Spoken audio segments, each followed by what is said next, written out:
എൻ്റെ പേര് ദേവിക തങ്കപ്പൻ. ഞാൻ മൂവാറ്റുപുഴയിൽ നിന്നാണ് വരുന്നത്. ഞാൻ ഇവിടെ വന്ന് നിന്ന് സാക്ഷ്യം പറയാൻ കാരണം എനിക്ക് അമ്മ മാതാവും തിരുക്കുമാരനും എന്നെ നാട്ടിലെത്തിച്ചതുകൊണ്ട് മാത്രമാണ്.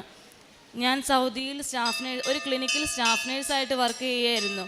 അവിടെ ലേസർ ഡിപ്പാർട്ട്മെൻറ്റിലാണ് ഞാൻ വർക്ക് ചെയ്തത്. 2.5 വർഷക്കാലമായിട്ട് ഞാൻ സൗദിയിൽ പോയതാണ്. ഇതുവരെ ഞാൻ നാട്ടിൽ വന്നിട്ടുണ്ടായിരുന്നില്ല.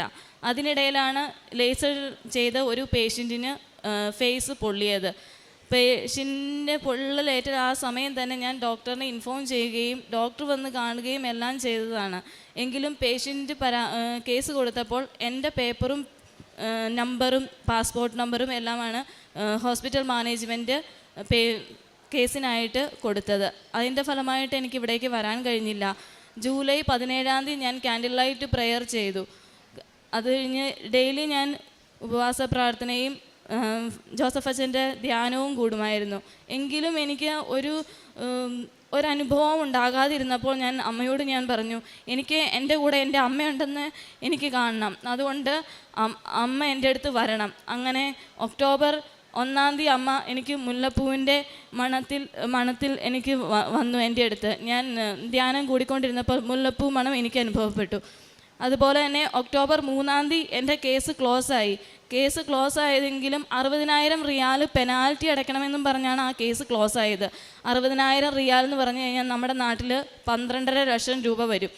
ഞാനത് കഴിഞ്ഞിട്ട് ഹോസ്പിറ്റൽ മാനേജ്മെൻറ്റിൻ്റെ സൈഡിൽ നിന്ന് ഒരു ഹെൽപ്പും എനിക്കുണ്ടായിരുന്നില്ല.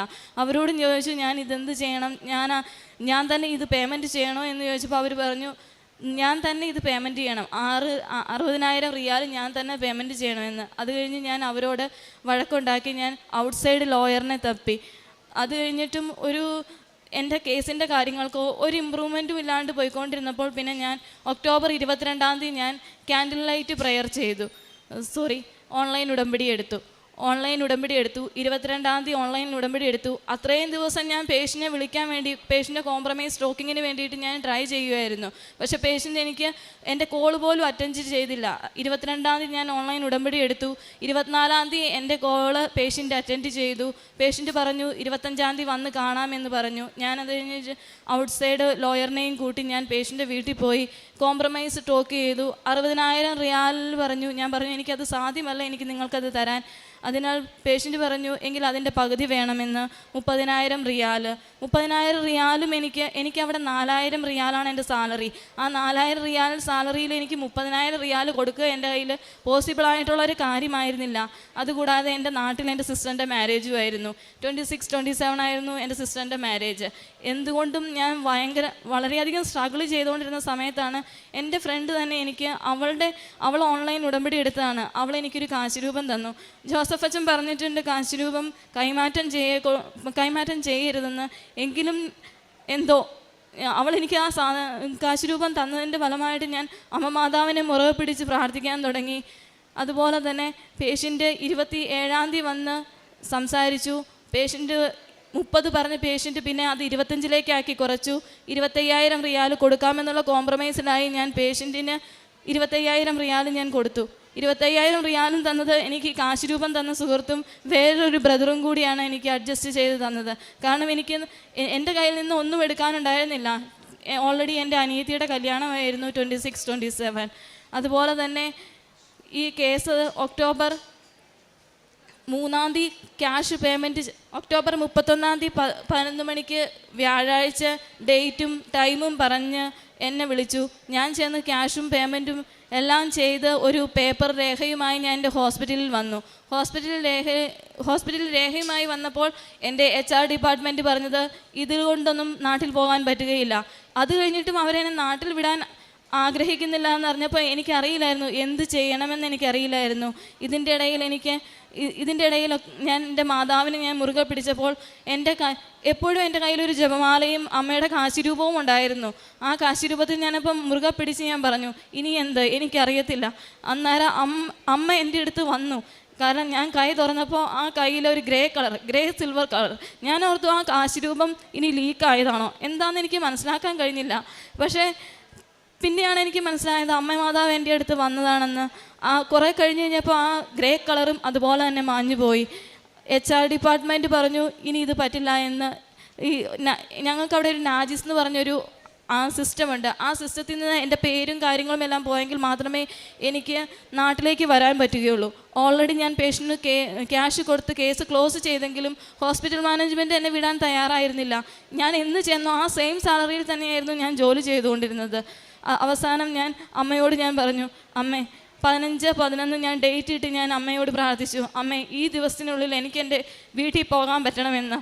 14-ാം തീയതി എനിക്ക് 13-ാം തീയതി ഞാൻ റിയാദ് കോർട്ടിൽ പോയി. റിയാദ് കോർട്ടിൽ 2 കോർട്ടിൽ പോയപ്പോൾ അവരെന്നോട് പറഞ്ഞു, ഇന്ന് അപ്പോയിൻമെൻറ്റ് എടുക്കാണ്ട് വന്നതുകൊണ്ട് നാളെ വേണം വരാൻ എന്ന് പറഞ്ഞു. അങ്ങനെ എനിക്ക് ഓൾറെഡി എൻ്റെ ഇക്കാമയും കാര്യങ്ങളും ഒക്കെ തീർന്നതുകൊണ്ട് വീണ്ടും എനിക്ക് അവിടേക്ക് ചെല്ലാൻ കഴിയാത്തതുകൊണ്ട് ഞാൻ അവിടെ ഒരു സ്റ്റേ ചെയ്യുന്ന കാര്യം തീരുമാനിച്ചിട്ട് ഞാൻ ഹോസ്പിറ്റൽ അധികൃതരെ ഇൻഫോം ചെയ്തു, എനിക്കിന്ന് വരാൻ പറ്റില്ല, ഞാൻ നാളെ ഈ കേസ് എൻ്റെ ക്ലോസ് ചെയ്തിട്ടേ വരുള്ളൂ എന്ന്. അപ്പോൾ തന്നെ അവർ പറഞ്ഞു, ഇപ്പോൾ തന്നെ നീ തിരിച്ചു വരണം, നിനക്ക് അവിടെ സ്റ്റേ ചെയ്യാൻ കഴിയില്ല എന്ന്. ഞാൻ നെഞ്ച് പൊട്ടിയിട്ടാണ് ഞാൻ ഹോസ്റ്റലിലേക്ക് കയറിയത്. അമ്മയോട് ഞാൻ അത്രയും ഞാൻ കരഞ്ഞു പറഞ്ഞു. അമ്മയോട് ഞാൻ പറഞ്ഞു, എനിക്ക് എങ്ങനെയെങ്കിലും എനിക്ക് എൻ്റെ വീട്ടിൽ പോകണം, എന്താ ചെയ്യേണ്ടതെന്ന് വെച്ചാൽ അമ്മയ്ക്ക് മാത്രമേ ഇനി ഇത് കഴിയുള്ളൂ.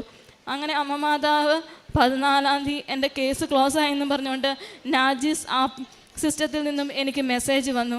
ഞാൻ ആ മെസ്സേജ് ഹോസ്പിറ്റൽ മാനേജ്മെൻറ്റിനെ കാണിക്കുകയും എനിക്ക് ഈ 24-ാം തീയതി എനിക്ക് നാട്ടിലെത്തുക, 24-ാം തീയതി ടിക്കറ്റ് എടുത്ത് 25-ാം തീയതി എനിക്ക് നാട്ടിൽ വരുവാൻ കഴിയുകയും ചെയ്തു. അതുപോലെ തന്നെ ഞാൻ ഇന്നും ജോസഫ് അച്ഛൻ്റെ ധ്യാനം കേൾക്കുമായിരുന്നു. ധ്യാനം കേൾക്കുമ്പോൾ ഞാൻ ഉടമ്പടിയിൽ വെക്കാത്ത ഒരു കാര്യമായിരുന്നു, എനിക്ക് പീരിയഡ്സിന് പ്രോബ്ലം ഉണ്ടായിരുന്നു. ഞാൻ നാട്ടിൽ നിൽക്കാത്ത വ്യക്തിയായതിനാൽ എനിക്ക് 2 മാസം കൂടുമ്പോഴേ എനിക്ക് പീരിയഡ്സ് ഉണ്ടാകുമായിരുന്നുള്ളൂ. പിന്നെ ഞാൻ കുറേ നാൾ കഴിഞ്ഞപ്പോൾ 2 മാസം കഴിഞ്ഞിട്ടും എനിക്ക് പീരിയഡ്സ് ആവുന്നുണ്ടായിരുന്നില്ല. അപ്പോൾ അച്ഛൻ പറയുന്നതിനനുസരിച്ച് ഞാൻ അടിവയറ്റിൽ കൈവച്ച് എന്നും പ്രാർത്ഥിക്കുമായിരുന്നു. അതിൻ്റെ ഫലമായിട്ട് ഞാൻ എന്ന് അവിടെ നിന്ന് ഞാൻ ഫ്ലൈറ്റ് കയറിയോ അന്ന് വൈകിട്ട് എനിക്ക് പീരിയഡ്സ് ആവുകയും ചെയ്തു. എനിക്ക് ഇവിടെ വന്ന് ഈ സാക്ഷ്യം പറയാൻ സാധിച്ചതിന് ഞാൻ ഒരുപാട് അമ്മമാതാവിനും തിരുക്കുമാരനും ഞാൻ നന്ദി പറയുന്നു. അതുകൂടാണ്ട് അവിടെ കാരുണ്യ പ്രവർത്തികളായിട്ട് എനിക്കൊന്നും ചെയ്യാൻ കഴിയുമായിരുന്നില്ല. കാരണം എന്താണെന്ന് വെച്ചാൽ ഞാനൊരു ഡെൻ്റൽ ആൻഡ് ഡെർമ ക്ലിനിക്കിലായിരുന്നു ഞാൻ നിന്നുകൊണ്ടിരുന്നത്. പക്ഷേ എമർജൻസി വിഭാഗമുണ്ടായിരുന്നു. അവിടെ ഏതൊരു പേഷ്യൻ്റ് ഡ്രസ്സിങ് വന്നാലും ഒരു മടിയും കൂടാതെ ഞാൻ പോയി ചെയ്യുമായിരുന്നു. അതുകൂടാതെ തന്നെ ലിവർ ട്രാൻസ്പ്ലാന്റേഷൻ, ഹാർട്ട് ട്രാൻസ്പ്ലാന്റേഷൻ, അങ്ങനെ ഓരോരോ അസുഖങ്ങൾ, അല്ലെങ്കിൽ വെന്റിലേറ്ററിൽ കിടക്കുന്ന പേഷ്യൻസ്, അങ്ങനെയുള്ള പേഷ്യൻസിന് ഇങ്ങനെ ചികിത്സാ സഹായം വേണമെന്നും പറഞ്ഞുകൊണ്ട് എനിക്ക് എൻ്റെ ഫ്രണ്ട്സ് അയച്ചു തരുമ്പോൾ അവർക്ക് ഞാനെന്തെങ്കിലും ഗൂഗിൾ പേ വഴി ഞാൻ പേയ്മെൻറ്റ് ചെയ്യുമായിരുന്നു. അങ്ങനെ ഒരു സഹായമാണ് എനിക്ക് ചെയ്യാൻ കഴിഞ്ഞിട്ടുള്ളൂ. അല്ലാണ്ട് വേറെ ഒരു കാര്യങ്ങളും എൻ്റെ എക്കാമ തീർന്നുകൊണ്ട് എനിക്ക് അവിടെ നിന്ന് പുറത്തിറങ്ങാൻ പോലും പറ്റാത്തൊരവസ്ഥയിലായിരുന്നു. അതുപോലെ തന്നെ ഞാനിപ്പോൾ എന്നും ഞാൻ ബൈബിൾ വായിക്കും, കൊന്ത ചെല്ലും. എന്നും എനിക്കിതിനെല്ലാം സാധിച്ചത് എൻ്റെ അമ്മമാതാവും ഈശോയും കാരണമാണ്. എനിക്കിവിടെ എനിക്ക് എങ്ങനെയെങ്കിലും എനിക്കിവിടെ ഈ മണ്ണിലൊന്ന് കാല് കുത്തിയാൽ മതിയെന്നായിരുന്നു. എനിക്കെന്നായാലും ഇവിടെ വന്ന് സാക്ഷ്യം പറയാൻ സാധിച്ചതിന് ഞാൻ ഒരുപാട് നന്ദി പറയുന്നു.